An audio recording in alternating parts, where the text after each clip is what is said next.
Dans une ville désertée par les Allemands, les Américains défilent, acclamés comme des héros, des sauveurs par la foule.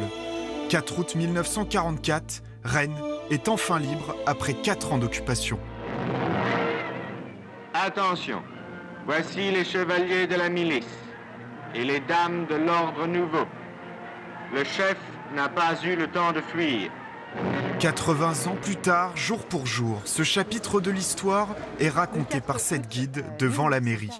Sur cette place, la ville accueillera une des grandes figures de la Seconde Guerre mondiale.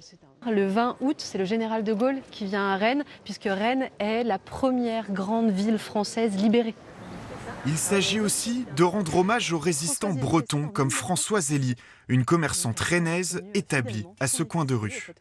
Elle va très vite transformer son épicerie en boîte aux lettres de la résistance.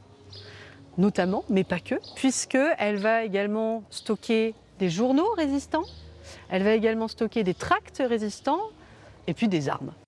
La résistante survivra à sa déportation à Ravensbrück en Allemagne et décédera finalement en 1968.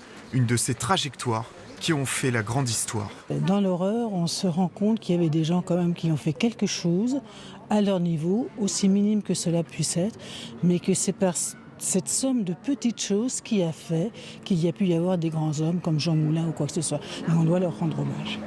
Ce qui m'a vraiment émue de manière générale, c'est en général l'âge des résistants qui sont fusillés ou qui vont mourir, se sacrifier. Ils ont tous une vingtaine d'années la plupart. Et ça a été très émouvant pour moi quand j'ai fait mes recherches. Une visite de 2 heures pour garder en mémoire le sens de cette date d'anniversaire.